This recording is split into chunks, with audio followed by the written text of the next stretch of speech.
Welcome in. We are here for our Saturday night secret sermon. This is our Secret Teachings of Jesus series where we are delving into the Gnostic Gospels. We are studying out of the Nag Hammadi scriptures, and we are currently in the Gospel of Thomas. If you are interested in this kind of thing, you can go to my channel, Light Love Magic, and look for the playlist Secret Teachings of Jesus, and you will find hundreds of videos. We covered the Gospel of Philip in depth, section by section. We covered the Gospel of Mary bit by bit. I think we did either the whole Secret Book of James or a lot of the Secret Book of James. And now we are in the Gospel of Thomas. And I'm really loving it. So just to give you some context about the structure of the gospel itself, whereas some of the gospels, like for instance, the Gospel of Mary, have more dialogue and they're like scene driven and it's kind of a narrative about things happening and people talking to one another. The Gospel of Thomas, as well as the Gospel of Philip, are just isolated cryptic text that, for instance, in Philip, they're like little paragraphs that you're meant to meditate on, and it's like symbolic imagery that Jesus would often use. In the Gospel of Thomas, very similar, except smaller portions of text, and these are known as Jesus's sayings. That's what they're labeled as, and they are numbered rather than like the sections aren't titled, they're just like numbered, like verses. But this doesn't really talk about where Jesus went and what he did, and the miracles and the crucifixion or the resurrection. This is genuinely just a concentrated collection of teachings that Jesus would teach and sayings that he had and things that he was known for saying. So tonight we are going to pick up with saying number 21. So let us get into the meat. And it's so funny because I report this back almost every week once we get to the weekly energy oracle forecast. Because what happens is I do these episodes at like late Saturday night around midnight. And then on Sunday morning, I watch like the video lessons that are released for that morning. And one of them being, with the Kabbalah Center. So one of those is usually kind of giving a synopsis of what to expect from this week's Torah portion and the Zohar commentary on that portion. And it always ends up aligning and synchronizing with Saturday night secret teachings. And I'm like, oh my gosh, this is so crazy. Every time it does. And I don't know the portions, like what's coming, like well enough to remember or know or plan for that. So I think it's always so magical. So then today, no different. I was watching the director of the Kabbalah Center, Michael Berg. He was giving a Shabbat lecture this morning, and I was watching it, and the message lined up so closely with the things that I had planned on talking about, because I had just taken a peek at like what we were going to be reading tonight, just to get excited, just to get it in my mind. And I just thought it was so interesting because his lecture had all of these things that had to do with the portion, and then so did the Kabbalah class that I was watching over my days off this past week. So I just thought that was super cool. So with no further ado, let's get into the meat, the lesson. I'll read you the passage, and we'll read it a couple of times so we can get it in our system, and then we'll start unpacking it. Okay. Mary said to Jesus, "What are your disciples like?" He said, "They are like children, living in a field that is not theirs. When the owners of the field come, they will say, 'Give us our field back,' or 'Give our field back to us.' They take off their clothes in front of them in order to give it back to them, and they return their field to them. For this reason I say, if the owner of a house knows that a thief is coming, He will be on guard before the thief arrives and will not let the thief break into the house of his estate and steal his possessions. As for you, then, be on guard against the world. Arm yourselves with great strength, or the robbers might find a way to get to you. For the trouble you expect will come. Let there be among you a person who understands. There are a couple of deep secret wisdom lessons hidden in this passage, so I'm excited to unpack it. We're going to read it a couple of more times, and there's also footnotes. So I'll read it a couple of times so we've got it, and then I will read with the footnotes, and then we'll go back and unpack.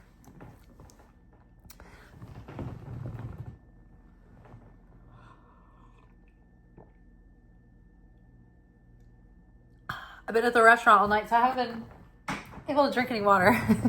Okay.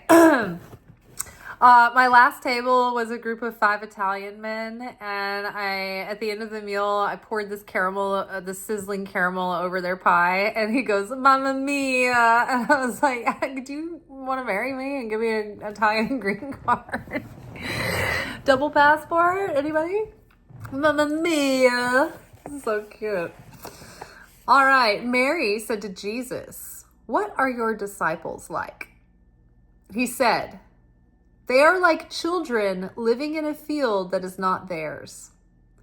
When the owners of the field come, they will say, 'Give our field back to us.' They take off their clothes in front of them in order to give it back to them, and they return their field to them.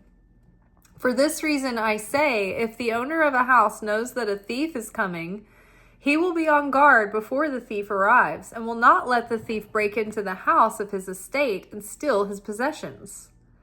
As for you, then, be on guard against the world. Arm yourselves with great strength, or the robbers might find a way to get to you.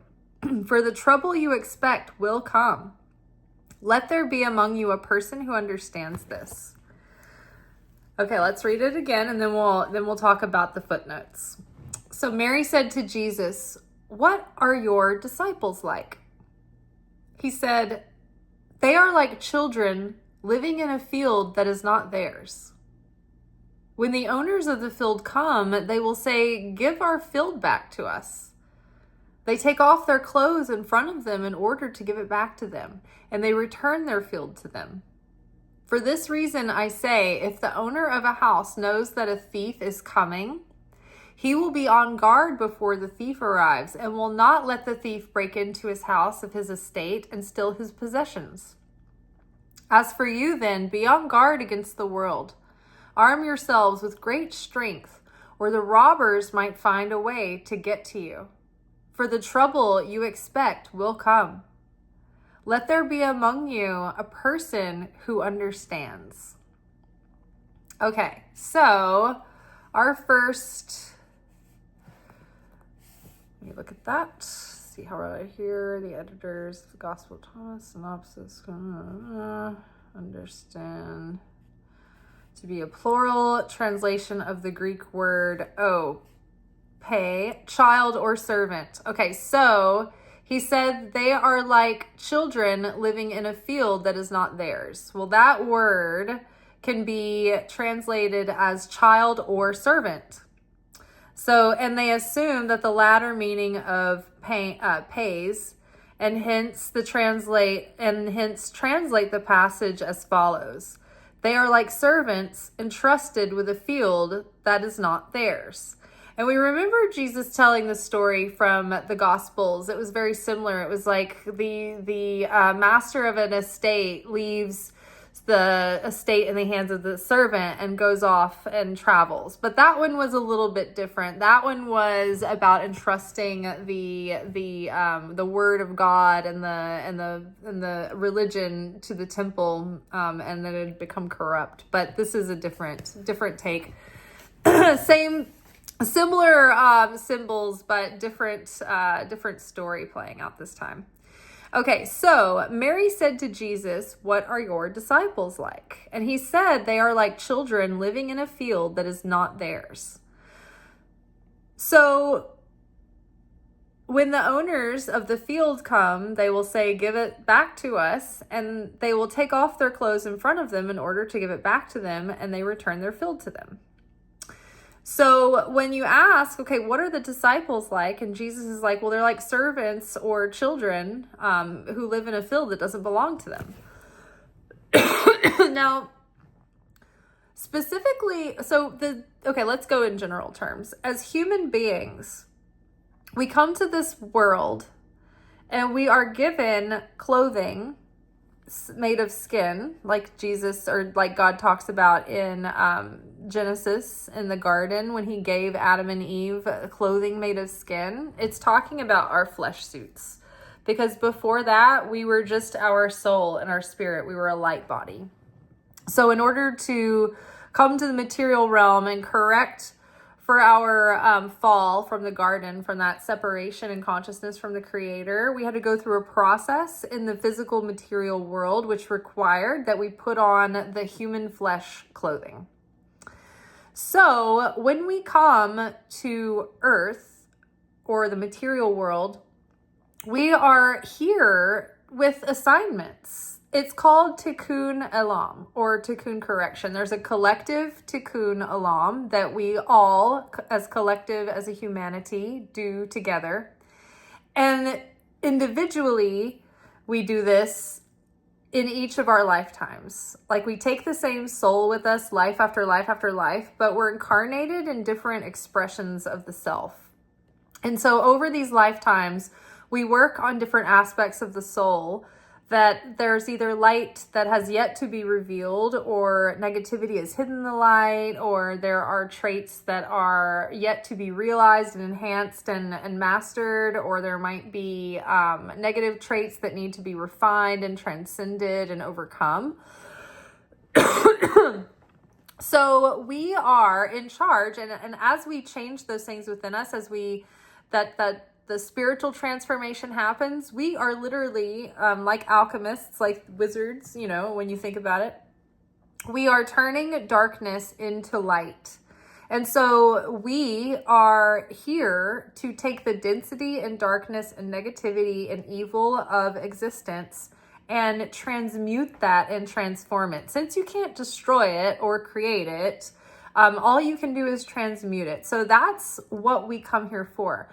And when we are out of body and we're just in our spirit state and we're just a soul and a spirit, we can't really do the work of correction and overcoming, because we don't have any free will anymore. When we're in the state of out of body and we are in the form of our spirit and soul, we are then connected with the upper realms once more, and the veil is removed, and nothing is hidden from us anymore, and we remember it all, and it feels so wonderful and so glorious that nobody ever wants to come back. Nobody ever wants to be sent back down.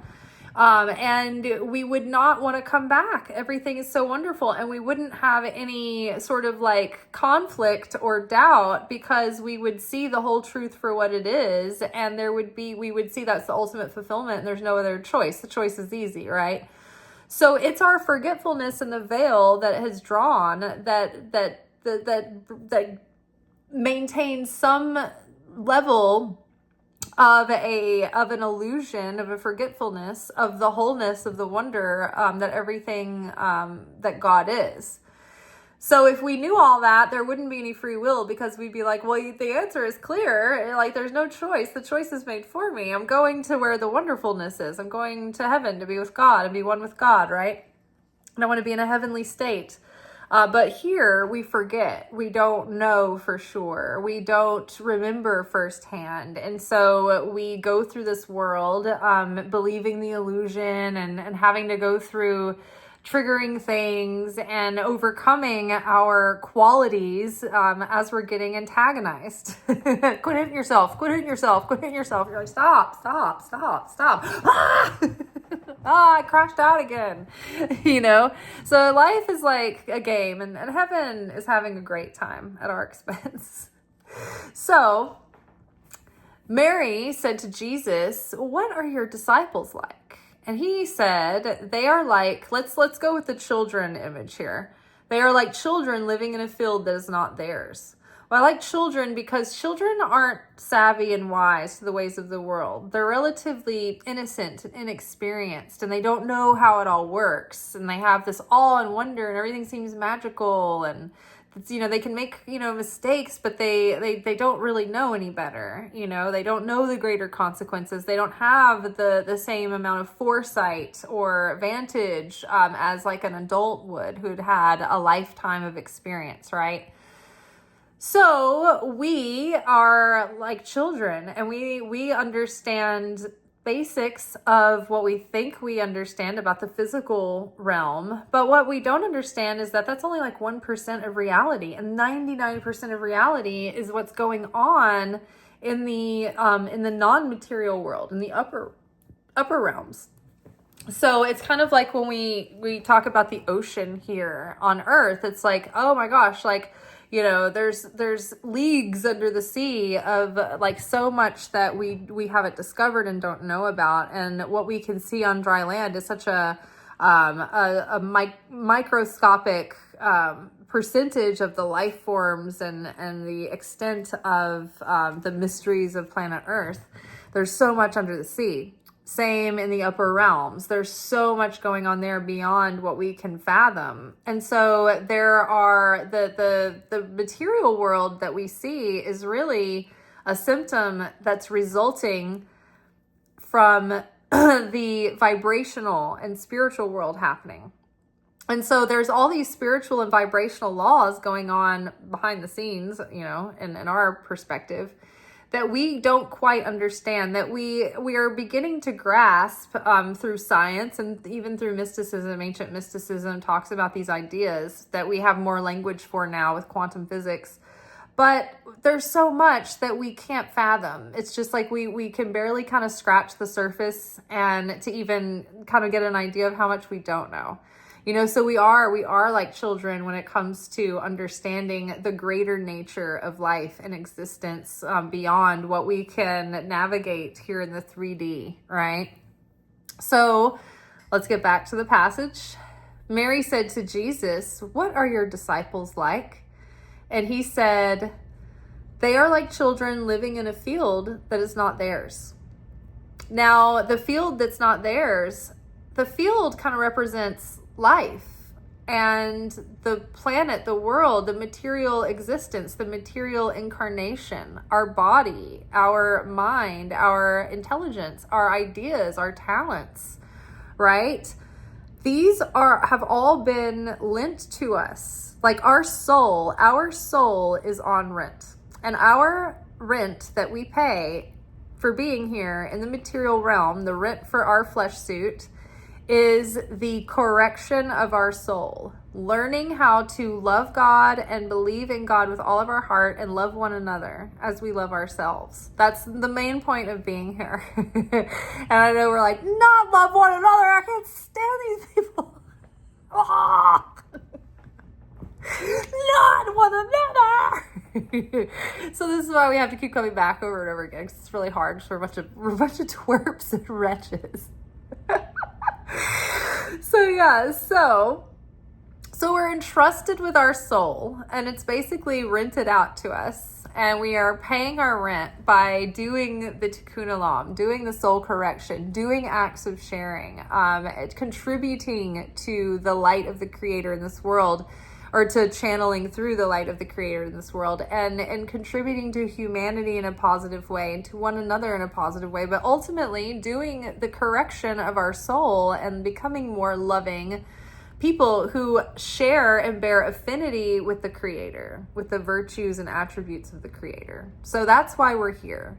And you think about it, when you think about the general unawakened public, you're like, wow, they're all just going through the motions and wasting an entire lifetime. They're not awake. It's not even occurring to them. They haven't even begun. Wow. So that's why we have this merciful cycle of reincarnation, because if we waste one life, we get to come back and do it again. But it's like, we're still limited in our number of lives. But ultimately, one way or another, we are all coming to a state of, we are all like entering into the promised land together. We are going to eventually, the critical mass, the 100th monkey, theory, It's going to kick in, and there's going to be so many vessels of light that have awakened and are channeling this higher energy, this higher frequency, this higher consciousness in, that eventually other people will start awakening and evolving to catch up. So eventually we will all do the Tikkune Olam. But we come here, and even when we know intelligently, intellectually, this life is not exactly mine, because we all know that in some way, because we look for our purpose, and we kind of have a hunch that it's something that is meant for us that we have to discover. It's not just something that we necessarily just choose out of thin air, which many people do, but then those people usually feel confused.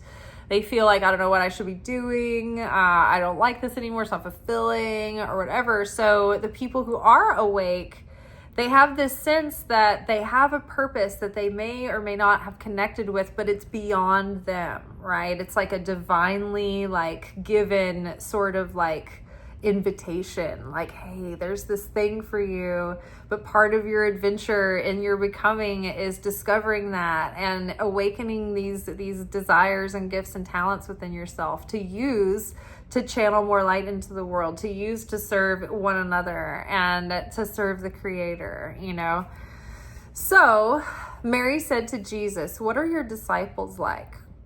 And he said, "They are like children living in a field that is not theirs. When the owner of the field comes, they will say, 'Give our field back to us.' And they take off their clothes in front of them in order to give it back to them, and they return their field to them." Now, what that means, when they take off their clothes in front of them, it's like when we shed this flesh, when our soul leaves the body, we take off our clothes in front of them in order to give the field back, the soul back, the light, the deposit of light, that life force from the Creator. It's like we're returning that. We're returning back to source. So they are like children living in the field that's not theirs. And when the owner of the field comes, they say, "Give our field back to us." They take off their clothes in front of them in order to give the field back to them, and they return the field to them. Let's see, that has Gospel of Thomas. So Gospel of Thomas, saying 37. Okay, so we'll remember that for saying 37. This is just for you guys' benefit if you want to do any extra reading. Okay. So this brings us into the second half of the passage. So I'm going to read the first half of the passage again. So Mary said to Jesus, "What are your disciples like?" Now, okay, so we've got an idea of what generally people are like. We are like children who come here to earth, and we think that this is our body. We think our life belongs to us. We think our talents belong to us, but they belong to the Creator, right? Everything is from the Creator. My paycheck from work that I earn, it's mine. I own it. I don't own it. I had the privilege of earning that check, but God gave me the check. Right? God gives me the tips from the people. God sends me the right people, or the wrong right people to pay me or not every night according to what I merit. My talents are used for the sake of the Creator, and I take my talents and my skills and my abilities, and I've done my best in this life to follow my soul and my guidance and my callings. And when I followed that into film and television, and when my soul was like, it's time to leave and do this, then I left and did this. And I didn't have necessarily any guarantees, but I had certainty that this felt right, that God wanted me to go in this direction, and that God was going to take care of me. And I didn't know how it was going to play out, but I knew that ultimately things would work out, and God would help things fall into place if I showed up and did my best with an earnest heart, right? So he said, they are like children living in a field that is not theirs. So we need to understand that instead of having arrogance or hubris, or like an egomania about our talents and our gifts and our achievements and our accomplishments, we're better and safer to have an attitude of humility and appreciation for the responsibility that we've been given, even down to good looks, right? I appreciate my looks. I think I'm a unique looking person. And I think I'm a good looking person, but I think that that is not just given to me to go through life feeling high and mighty and being privileged and being arrogant and vain. And I can be, but it is to catch the attention of people for the sake of being a positive influence and to be a voice for higher truth or wisdom or knowledge. And maybe I capture, the attention of people that otherwise might not have learned these things, because maybe they'll see my thumbnail and click on it. And they might just like the way that I look, but then they might find something that they need that day because they looked at that thumbnail and they were like, oh, I like the way that she looks. I want to go see what she's got to say. And then they stay and hang out. And speaking of, my demographic right now is like 100% male. So if you're a female out there watching, interact with the videos a little bit and let me know if you're out there. Right now I feel like I'm just like in the men's lodge. Kidding. So yeah, but that's so true. And then like, for instance, my one of my Kabbalah teachers that I've had for years, like I've always found him like very attractive. He's very easy to watch and listen to. And I always found it to be probably, it works in his favor because you always see in the comments, people are always like gushing over his looks and things. And he's a nice looking guy. But that helps him as a Kabbalah teacher. It helps the creator get the message out. It actually serves the creator more for, David to look handsome rather than unattractive. Not that people wouldn't listen to him if he wasn't attractive, but his looks kind of helps make his platform so popular. And more popular than maybe just like say a rabbi who's equally as wise, but maybe just didn't have the charisma and the, attractiveness to attract the attention, right? If I am, feeling like I've had a sudden glow up and I'm like, what happened? It's because it pleases the creator to do so for some reason, right?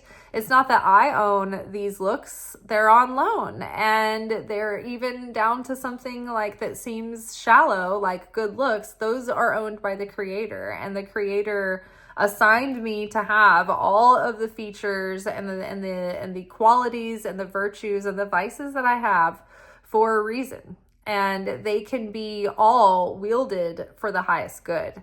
In fact, when you figure out a way to turn your vices into virtues and you turn your dark qualities and use them for the light or transmute them in a way that makes them positive and enhances you, then that reveals even more light than if you just kind of enhanced your nicer qualities. So if you're a wretch like me, no reason to be ashamed, just sweeten your sours and it's extra points. Okay. So then we go specifically into saying, okay, so Mary said to Jesus, what are your disciples like? Now, one thing I love about watching The Chosen, you guys, there's a lot of new people here, but I am obsessed with the series The Chosen. And if you haven't heard of the series, so there is a series about Jesus and his disciples, and it's several seasons. It'll be 7 seasons by the time it's complete, but it is in depth of the life that they live on the road and the interactions they have with Rome and with the temple and with the Pharisees and with the people, the common people, and the people that the Gentiles that they meet in other places, and the miracles. Like, it brings it so much into the flesh and into the 3D, and it makes it so real. It's so relatable. Sometimes when you read the Bible, like these stories take place in just a few sentences. And so it's like, it's wonderful to see how they got experts and people that have a genuine heart to bring the literal truth of the Bible to life so that people can see it, right? And so they did such an amazing job. So one of the things that I find enjoyable about watching that series, and I rewatch it all the time, is that there's something poignant in every episode that I watch, and that it usually is like it hits special that day. There's something relevant about the day every time. It's like so miraculous like that. But one thing I noticed, like as I'm rewatching this time, because then the season 6 is going to come out in November, the disciples. Jesus and his frustration with the disciples. Now, ironically, well, not ironically, but like, we all know the women, they understood, they got it. They listened to what he said. They knew what he was hinting around at all the time about his death and, how things were going to go down. And the men did not get it at all. Like, they just weren't picking up on the clues. Like, John kind of was like, he's been saying these things. And like, Mary's like, I think we're just not like taking it in. I think we're not accepting it.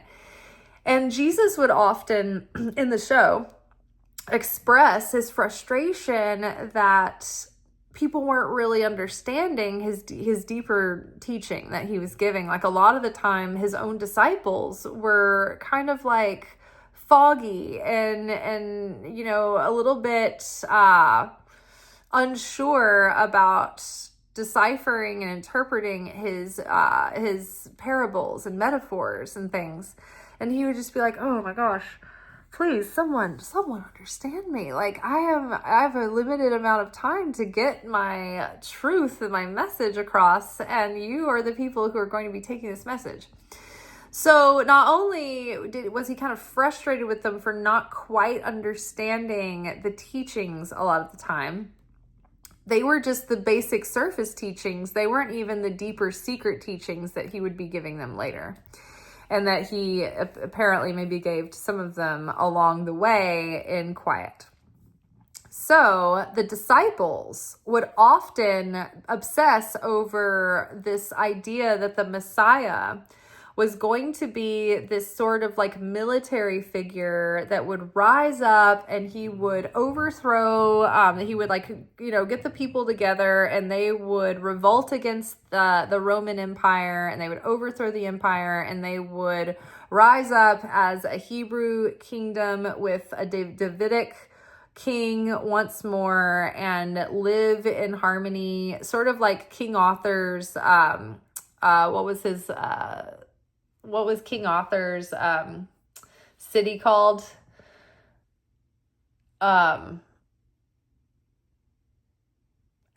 not Avalon. Or is it? I don't know. But you guys know what I'm talking about. King Arthur had this kingdom and everybody was like living in well-being, and it was all peaceful and prosperous, and that's what he was known for. He was known for being a very fair and goodly king. Everybody was kind of like equal around the round table, and his kingdom was very prosperous and happy and satisfied and fulfilled and sated.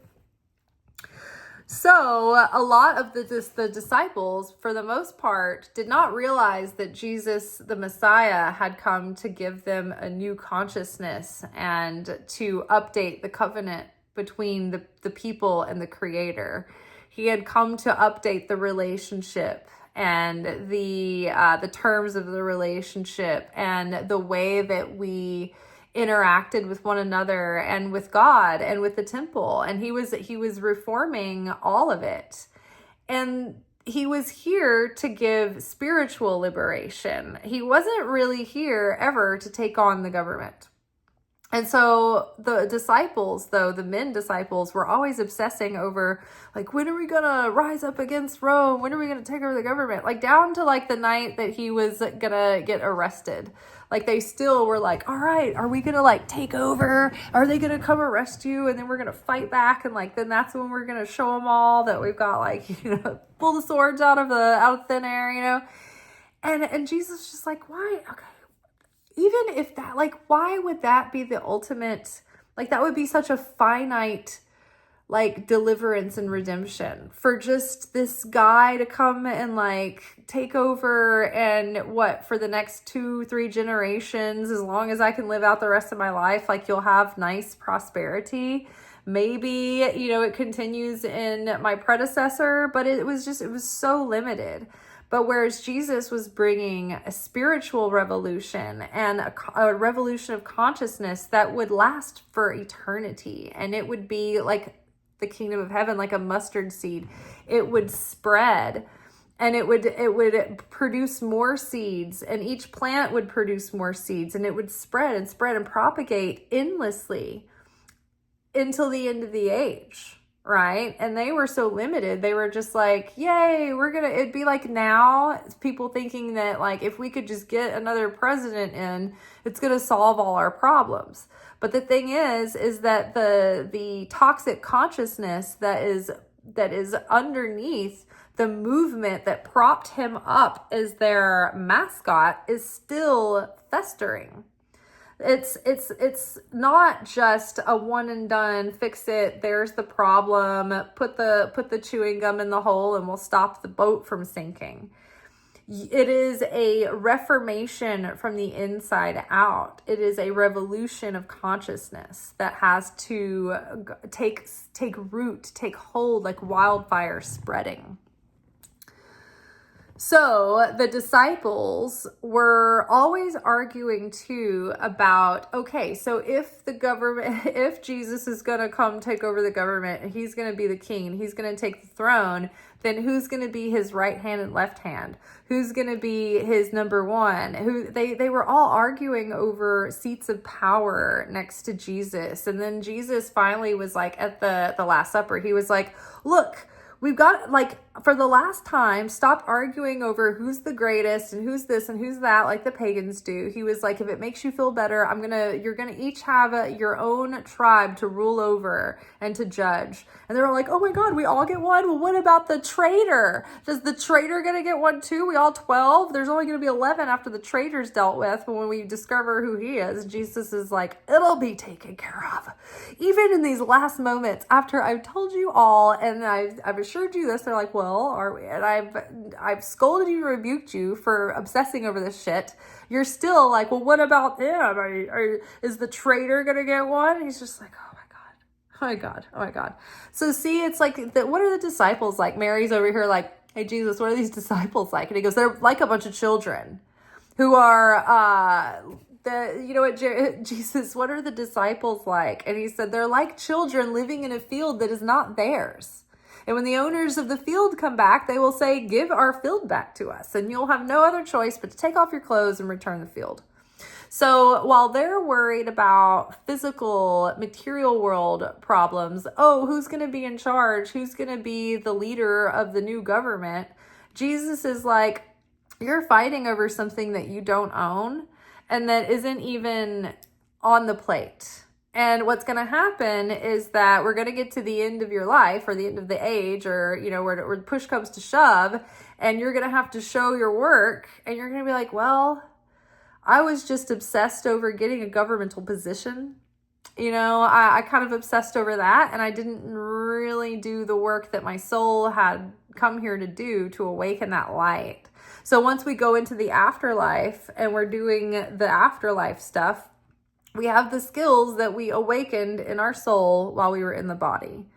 Jesus says, you have to work while it is still day, right? We have to do the work of our soul while we're still living. So Mary said to Jesus, what are the disciples like? Hey, Jesus, what are the disciples like? He said, they're like a bunch of children. They're like children living in a field that is not theirs. And when the owners of the field come, they will say, give our field back to us. They take off their clothes in front of them in order to give it back to them, and they return their field to them. So when we take off our body, we return our soul back to the Creator. We go to the upper realms and we stand before the judgment, the judge's table. They're going to be like, well, we entrusted you with this soul. What'd you do with it? And a lot of people are going to be like, well, I was at work, and then we would go to like, football games during the fall, and some concerts. I went on a mission trip once. Judges table, they're just like, shoddy, didn't do much, right? So, you want to be here, you want to be alive and awakened while we still have daylight. Okay, so they take off their clothes in front of them in order to give them back when they return their field to them. I've returned my field to you. Is it in the same shape you left with it in, or is it improved at all? Like, is it worse off than when we gave it to you? Like, are you bringing your soul back even more dusty and crusty? All right, what'd you do to it while you're here? Come on, I know. I was at the college with ya. All right, so the next portion says, for this reason I say, if the owner of a house knows that a thief is coming, he will be on guard before the thief arrives and will not let the thief break into the house of his estate and steal his possessions. As for you then, be on guard against the world. Arm yourselves with great strength, or the robbers might find a way to get to you. For the trouble you expect will come. Let there be among you a person who understands. So for this reason I say, if the owner of a house knows that a thief is coming, he will be on guard before the thief arrives and will not let the thief break into his house of his estate and steal his possessions.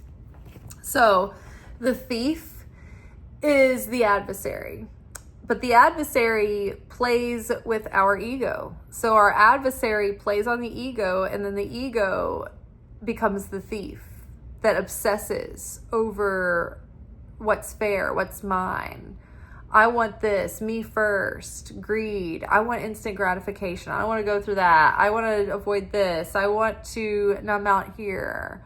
I want to take that for myself. That's not necessarily meant for me, but I don't care. I want the experience. I want to explore. I want adventure. I want to do what I want to do. So for this reason, God knows that we come here with our own will and our own ego that's going to constantly be trying to distract us and take us off the path. There's a Bible verse that says sin is always crouching at the door. And what that means is that the adversary waits for any little gap in our consciousness that where it can get in and just plant seeds of toxicity and poison and contaminants in our consciousness that start to eat away at our hope and our optimism and our certainty and our faith. And they cause doubt, and they cause prejudices and assumptions and projection and all kinds of things.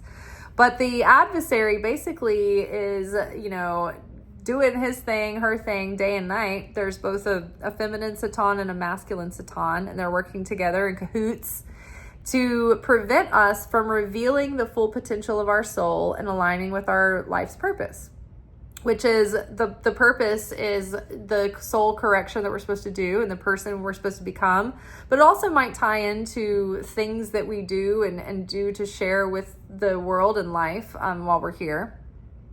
And so the adversary will either keep you distracted and mired in chaos and like misfortune, or distracted in numbing you out in blessings. Like, oh, everything must be fine. I'm so blessed. Wow, everything's so great. But have you ever noticed like a lot of people that seem like super blessed on the outside and they just have it easy, but are very vapid and they're just going through the motions, and they honestly don't have a lot of depth or care about anything that's going on besides what's in front of their face at that second, right? Hello. And then you have people who are more awakened and who are on the spiritual path, and it's like they're being like pummeled night and day with challenge and with irritants and with restriction. And so basically the irritants and the restriction, basically the heavens bully us for our own good.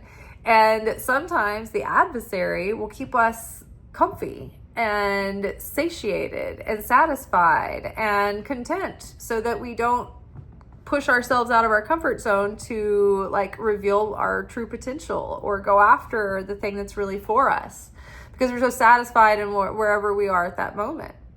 You know, I worked with a guy who was like a waiter's assistant at the restaurant that I work at, and he recently left, but he was there for a couple of years, and he just, it's like the work drove him insane, and it made him so mad, and it was just such an uncomfortable job for him, but he did such a good job, and he was such a great dude, and everybody loved him. But the thing about him is that he has this great style.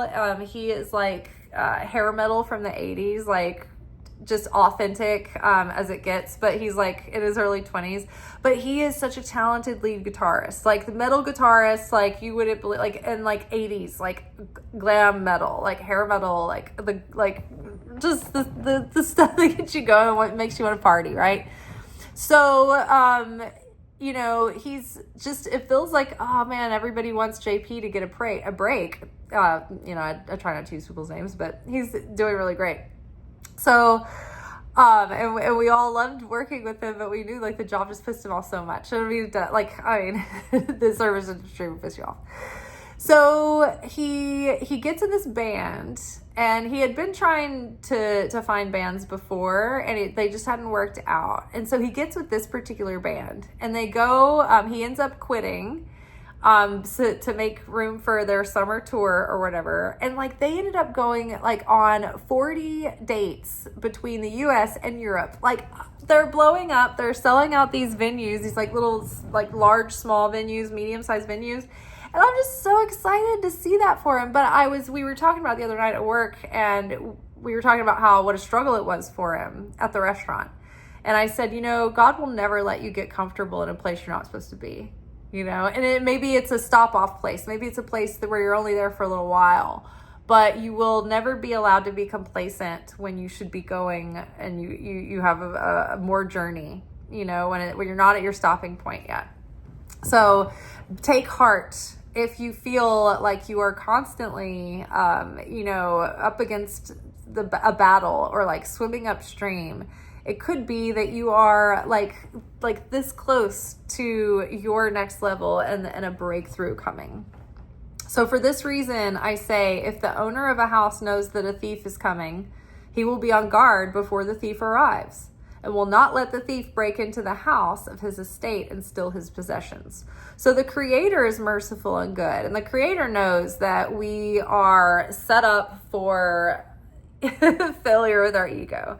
The Creator knows that he put the adversary in a job position, and that job position was to provide resistance that would be the evolutionary pressure that would awaken our soul and actually give us the free will and give us the ability to push past resistance and have the fulfillment and the satisfaction of earning and channeling the light that way, not just being given in a way where we can't appreciate it and we take it for granted, but slowly. The way when we get blessings slowly, it's like it's healthy, it's sustainable, and it sets us up with a solid foundation. Whereas when we get like overnight success and everything just falls in our lap, it's usually overwhelming, and we're not prepared to handle it yet. We don't have the chops or the wherewithal to know what to do with the success if we don't build it slowly and prepare ourselves stage by stage. So the Creator knows that there's a thief coming to try to steal our light, to try to steal us off the path, to try to steal our attention and steal our talents and steal our looks and steal our this and that and our love and our affection and put it in places where it doesn't belong. Anything to keep us from being on the right path. So God, does everything that he can with angels and messengers and influences and parts and pieces moving to try to be, to recalculate and recorrect us when we go off, to try to, it's like they say the path is self-correcting. The universe is always trying to steer us back to our destiny, to our truth, to our highest path, to who we really are. So for this reason, I say, if the owner of a house knows that a thief is coming, he will be on guard before the thief arrives and will not let the thief break into his house of his estate and steal his possessions. As for you then, be on guard against the world. Arm yourselves with great strength, or the robbers might find a way to get you. So this portion, it's like, okay, so God knows to expect that the thief is coming, and now you need to be vigilant too. Guard your mind, guard your thoughts, guard your consciousness, guard your heart. Choose the thoughts and the feelings that you are choosing to curate and nurture and feed into. Because that fear is always crouching at the door. Sin's always crouching at the door. Sin isn't necessarily temptation into doing bad things. Sometimes it's just missing the mark and missing the point and being off and going in the wrong direction. Sometimes it's not all insidious or, salacious. Sometimes it's just, it seems almost benign and harmless, but it's just mistaken and wrong. It's just mistakenness and wrongness, right? Missing the mark.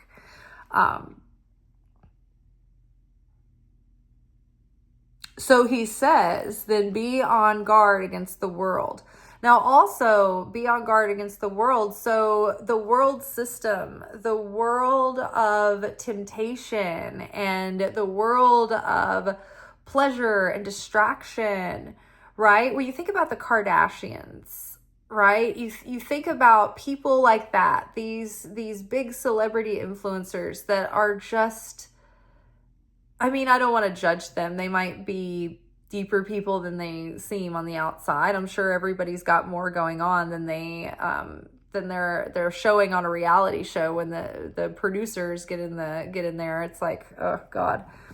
So, but for instance, like the Kardashians are a good example of how their influence is. It's like it distracts people, and they want to be like the Kardashians. They want all the money, and they want the looks, and they want the clothing, and they want the mansion, and they want the house.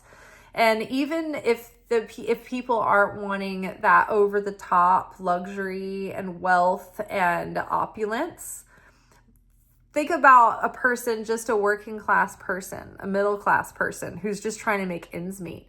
You can spend so much of your energy just trying to survive every day as an adult in this world. I know for myself, as someone who tries to make prayer and meditation and study a part of my everyday rituals, I can tell you that is a sacrifice. That is time that other people spend doing whatever they want. And then like on top of it, tithing 10%, that's a big chunk of my income that comes out that other people don't spend, right? They spend it on themselves. So think about, if it takes an effort to put time and resources aside for the owner of that field, for the master, for the creator. And it's all too easy.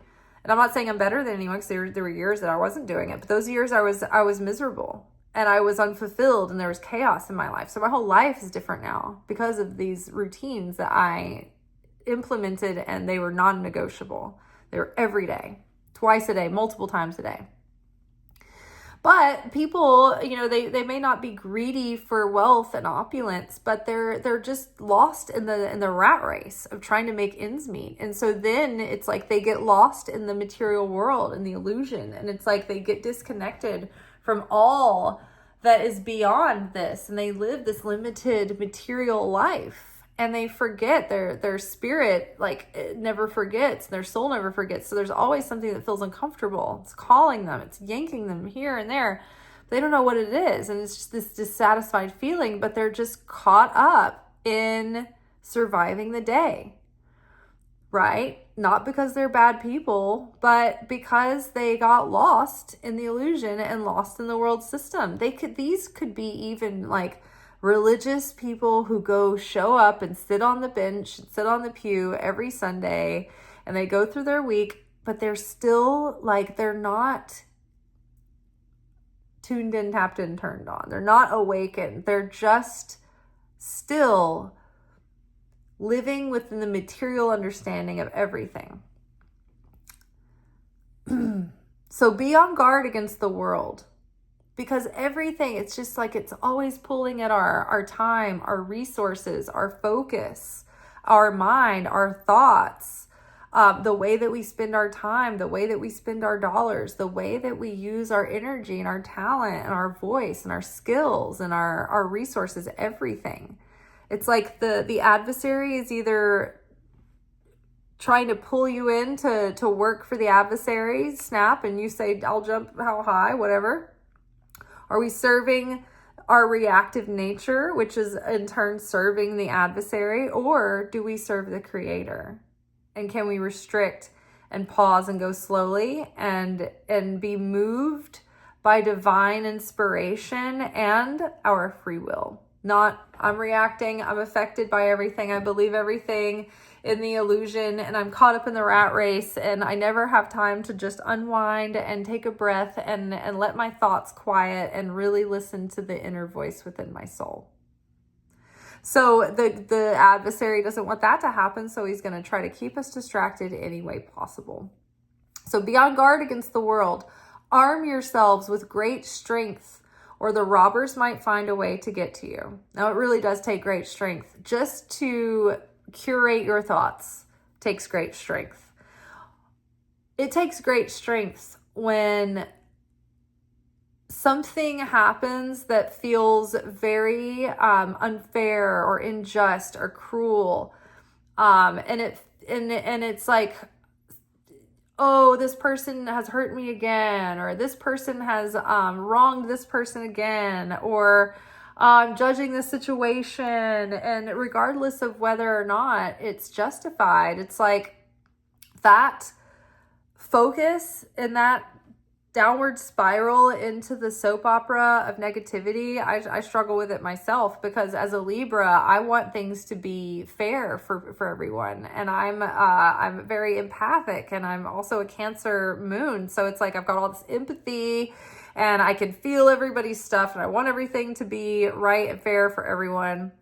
And that can hijack my consciousness, and it can take me away from being just connected with the creator, certain that everything can play out for the highest good if we just continue to choose to believe in the creator. But instead, I'll get on, a tangent. I'll get on my bullshit. I'll be like, I can't believe this. This is BS. And it's like, that may be true to a certain degree, but that consciousness, that is the adversary just having a great time. I'm stealing your light. I'm weakening your battery. I'm getting you distracted off the path, and that severs your connection to the creator. As soon as you stop bearing affinity with the light of the creator, you've cut your connection.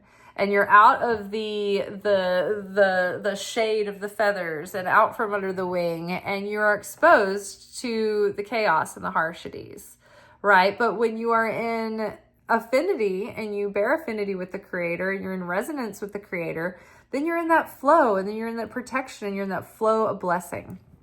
So be on guard against the world. Arm yourselves with great strength, or the robbers might find a way to get you. And it's all too easy to get caught up in, I want to go to work, and I want to earn money, and I want to buy this thing, and I want this, and I want that, and I want this, and I want these things, and I want those things. And that can take up a lot of thought process and time, and you end up spending like, I want to save up for this thing, so I'm going to go pick up a whole bunch of shifts, which would take away from time that you might have to actually spend it with the creator or do some studying. And it's like, okay, so what's motivating you in life to just keep chasing after possessions and status and titles and, you know, things that make you feel great in comparison to the other. You know, these are things that send us on wild goose chases. These are the things that we have to be guarded about. You know, not that we can't participate in the material world. I'm a Venus rising, I'm a Libra rising, and I have like a stellium in Venus. So I love stuff. I love beauty. I love things. I love all of those things, but I don't need them. I like them, but I'm not like needy and desperate for them, which brings us to our next point here. So it says, be on guard against the world, arm yourselves with great strength, or the robbers might find a way to get you. For the trouble you expect will come. Let there be among you a person who understands this. So the trouble you expect will come. So it's like a self-fulfilling prophecy. When we're obsessively afraid and neurotic and like clinging to something and needy and like we're like, oh, I can't let this happen. It just can't happen. You're almost like guaranteeing that it's going to happen. I use this, I say this a lot. So something that I realized one time, and I say it, and I don't know if it makes sense to other people, but when it's not an issue, it won't be an issue.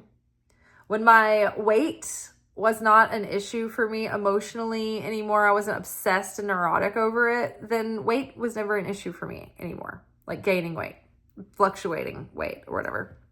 Having to obsess over every calorie, every carb, every like crash diet, all that stuff. I spent most of my life with this really obsessive and unhealthy relationship to food and to dieting, and almost like, you know, just living on edge. And then I went through a phase of like a lot of weight gain, and I learned to love myself even at my heaviest, and I still felt beautiful and attractive at my heaviest. And then me and my ex broke up, and it was really good. And then it was like I just didn't need that lesson anymore. I didn't need the weight. And so my body just released it. It was like stepping up out of the clothes, like taking my clothes off. I like stepped up and, you know, almost like spiritually. And it was like everything, it all just melted off within a couple of months. It was crazy. But yeah, so when it's not an issue, it won't be an issue.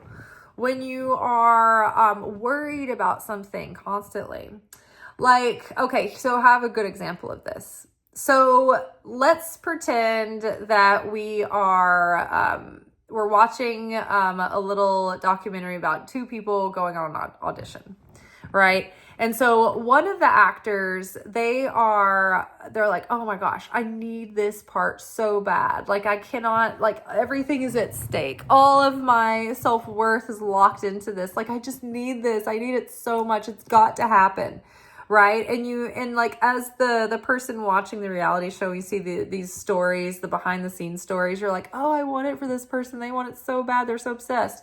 Well, the universe does not deliver like that. When you are frantic and desperate and this thing is everything to you, and you need it to validate your whole life and existence and your worth, and you're going to be devastated and lost, and everything's going to be all for naught if it doesn't happen. That's usually almost you're guaranteeing you're not going to get that thing, because you can't let go of it. You're so needy. You're so like gripped around it. There's no flow. And if you did get that thing, it wouldn't help your soul to be awarded this thing that it feels so clingy about. It's like saying, here, have this heroin. I'm sure you'll have a great time and it'll be really good for you, right? But it's when something doesn't own us anymore. You know, we're like, it'd be nice if it happened, but if not, whatever. And it's so funny because on this channel recently, I've had a growth in my views. And you guys, if you've been here for any length of time, you know that I've been making videos for like every day for like 5 years. And for like maybe for a brief period, I was getting like a few hundred views on my videos, and I thought I was about to blow up. And then it all went away, and it was like back down to like 8, 10, 20. So can you imagine making videos every day for 5 years, wondering if anybody's even watching them, and like never getting more than these 25 or so views? And you're just like, oh my God. But I just got to the point where I was like, you know what? There's a reason why I'm doing this. There's a reason why I feel so compelled that I need to, not need to, but like this is, like I would do this regardless. Like even that the most frustrated that I've been, I've just been like, you know what? I'm doing this for the creator. And when it's time for people to see these videos, they will. And regardless of the results and regardless of what happens or doesn't happen, I feel like the creator wants me to do this and I'm here to be truly of service. So I'm just going to keep doing it regardless if I ever get the big, viral moment or whatever. And it was like after that, after I just come to the full like rock bottom acceptance, all of it, I'm just like, I'm going to keep going no matter what. It was like I suddenly started getting more views, and I'm definitely not like, I haven't grown a ton yet, but I remember what my Kabbalah teacher said recently. When you get little growth over a long period of time, little by little by little, and it's organic, that is blessing from the creator. When you get something like overnight success, that is a blessing from the Satan. Because it's like, it's a temptation into things going wrong. We've all seen those celebrity meteoric rise and falls, right? So now I've been getting, I don't know, after the like maybe check back in a week and the video might have like 70 or 80 or even 100 views recently. So that's progress, right? But it's not because I was desperate and clinging and it like had to happen. Because I finally let go and I was like, whatever, regardless, I'm gonna do it. It doesn't matter. I surrender. I trust. It's just, we're just doing this. We're gonna keep doing it. I can't be stopped. So think about, okay, go back to the example of two actors. So I'm an actor and I'm going on an audition and I'm Alani and I want Dasani to come with me today. I'm not gonna do Alani, Dasani, and Shivani.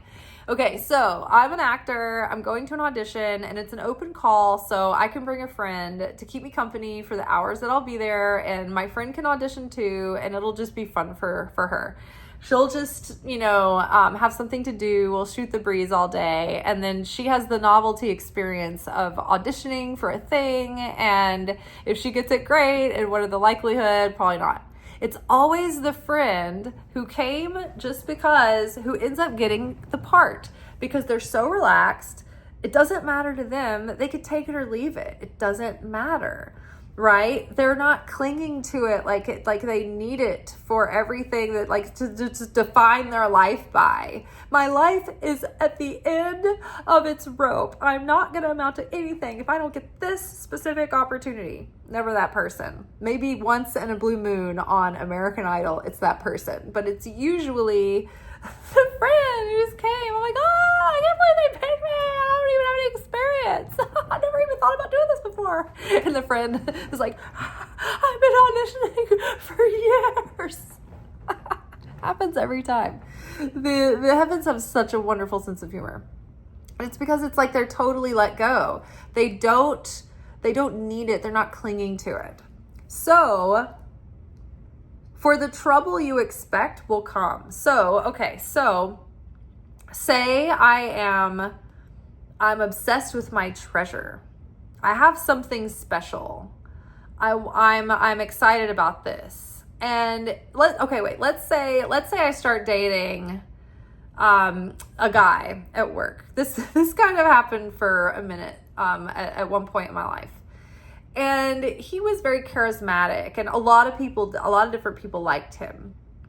And it was like I couldn't help but notice that this one person would always try to get his attention. And it seemed like the more I was aware of it and the more paranoid that I would be about it happening, it was like it would happen more and more and more. And then I would be like, I don't want that. I don't want that whole dynamic to happen. And I don't want her hitting on him and whatever. But I just tried to not show all those things out to all those people. It was going on the inside. And it was like every time I would expect this trouble, sure enough, it would come, right? When I get overly paranoid that I'm going to go into work and my cover count is going to get messed up and my customers aren't going to be good tippers, or we're just in our slow time of the year or whatever. It's like those are the times the self-fulfilling prophecy comes, right? When we're so clinging to something that we want no one to come and get it. Oh my gosh, everyone's going to see how valuable this is. It's like you're alerting the Satan and his helpers to be like, oh, okay, this is what she doesn't want us to go after. Then let's go after that.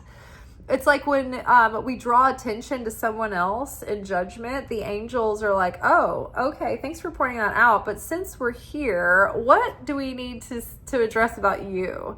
Like when you cast judgment on another, the angels are like, thank you. But also now that we have you here, let's just go on and evaluate you. What are you?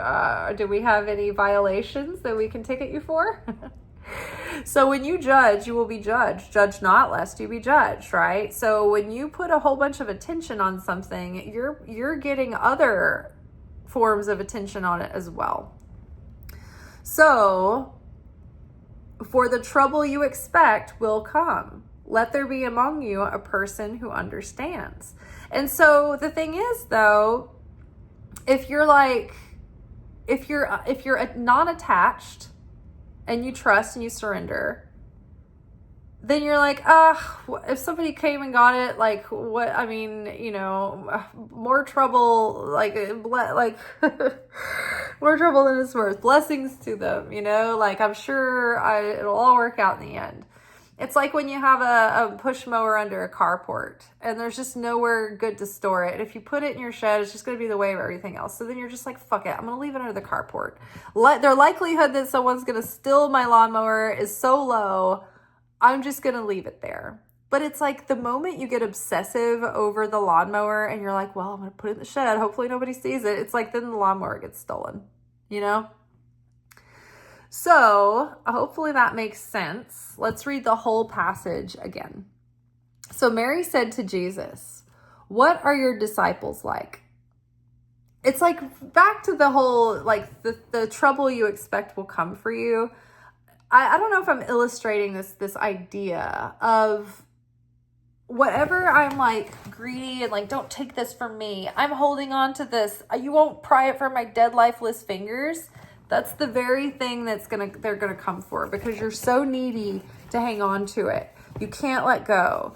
But when you're like, yeah, take it, leave it, whatever. Somebody robs me, they need it more than I do, right? Those people are usually more protected, and even if something does happen, it like kind of like the universe works it out for them when they keep like a positive, like loose, flexible attitude about it.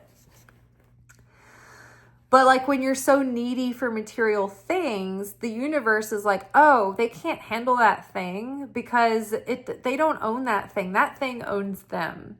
They're not free. They're not liberated around this thing. This thing owns them. And they think it says something about them. They think that this thing defines them in some way. And so they think that they need this thing to be whole or accepted or whatever. And so that's why they're trying so hard to control and to hang on and to not surrender it. That's why there's so much fear around this thing.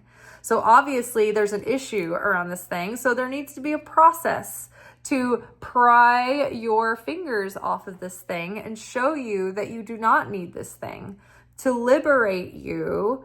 And then when you're liberated from the hold the thing has on you, then maybe, just maybe, you'll be free to have the thing and it won't bring you any trouble. Hopefully that illustrated it in another way. I felt like that was more of what I was trying to get at too. Okay, so Mary said to Jesus, what are your disciples like? And he said, they are like children living in a field that is not theirs. When the owners of the field come, they will say, give our field back to us. They take off their clothes in front of them in order to give it back to them, and they return their field to them. For this reason I say, if the owner of a house knows that a thief is coming, he will be on guard before the thief arrives and will not let the thief break into the house of his estate and steal his possessions.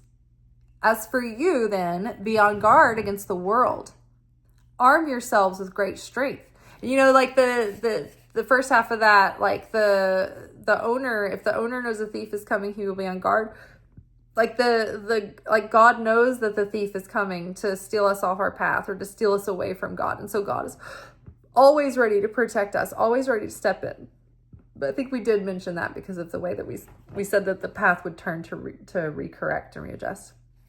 So they take off their clothes in front of them in order to give it back to them, and they return their field to them. For this reason, I say, if the owner of a house knows that a thief is coming, he will be on guard before the thief arrives and will not let the thief break into the house of his estate to steal his possessions.